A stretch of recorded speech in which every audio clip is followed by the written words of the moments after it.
Hello friends, welcome to Sukanya's healthy kitchen. இன்னைக்கு நம்ம சேனல்ல பார்க்க போற ஹெல்த்தியான ரெசிபி வாழைத்தண்டு பொரியல் தாங்க. வாழைத்தண்டு உடம்புக்கு ரொம்பவே நல்லது. அதுலயும் வெயிட் லாஸ் பண்ணணும்னு நினைக்கிறவங்க, கிட்னி ப்ராப்ளம் உள்ளவங்க எல்லாம் வாரத்துல ஒரு நாளாவது எடுத்துக்கிட்டிங்கன்னா ரொம்ப நல்லது. ஃபர்ஸ்ட் இந்த பொரியல் பண்றதுக்கு வாழைத்தண்டோட மேல இருக்கிற பட்டையை இது போல கட் பண்ணி ரிமூவ் பண்ணிக்கோங்க. அடுத்து வாழைத்தண்டை ரவுண்ட் ஷேப்பா கட் பண்ணிக்கோங்க. இதுல நார் இருக்கும். அதை இந்த மாதிரி விரலை சுற்றி எடுத்தீங்கன்னா ஈஸியாக ரிமூவ் ஆகிடும்.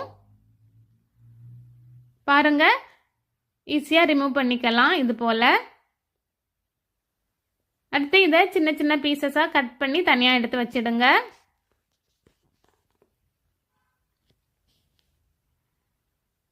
இப்போ இந்த பொரியல் பண்ணுறதுக்கு ஒரு கடாய் எடுத்துக்கோங்க. கடாய் நல்லா சூடானதும் 2 டீஸ்பூன் எண்ணெய் எடுத்துக்கோங்க.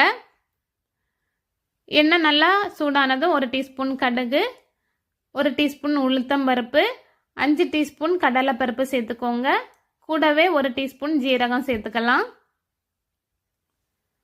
கடுகு வெடிச்சு எல்லாம் சேர்ந்து நல்லா பொரிஞ்சு வரணும்.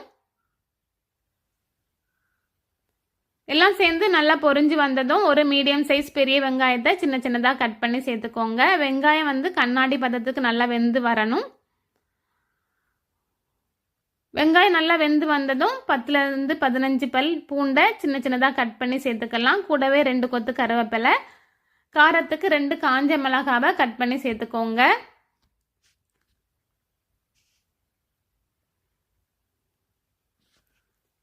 எல்லாம் சேர்ந்து நல்லா வெந்து வந்ததும் நம்ம கட் பண்ணி வச்சிருக்கிற வாழைத்தண்டை நல்லா வாஷ் பண்ணி சேர்த்துக்கலாம். கூடவே கொஞ்சமாக மஞ்சள் சேர்த்துக்கோங்க. மஞ்சள் பொடியும் வாழைத்தண்டும் சேர்ந்து நல்லா மிக்ஸ் ஆகணும். அது வரைக்கும் நல்லா கலந்து விட்டுக்கோங்க.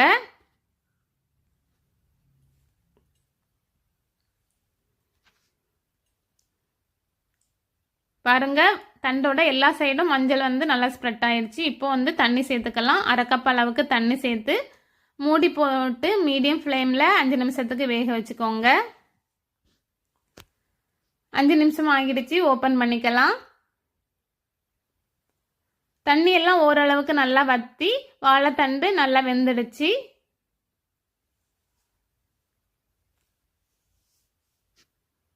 இந்த ஸ்டேஜில் வாழைத்தண்டு பொரியலுக்கு தேவையான அளவு உப்பு சேர்த்துக்கலாம். உப்பு சேர்த்து நல்லா கலந்து விட்டுக்கோங்க. கூடவே கொஞ்சமாக தேங்காய் துருவல் சேர்த்துக்கோங்க. சேர்த்து நல்லா கலந்து விட்டுக்கோங்க.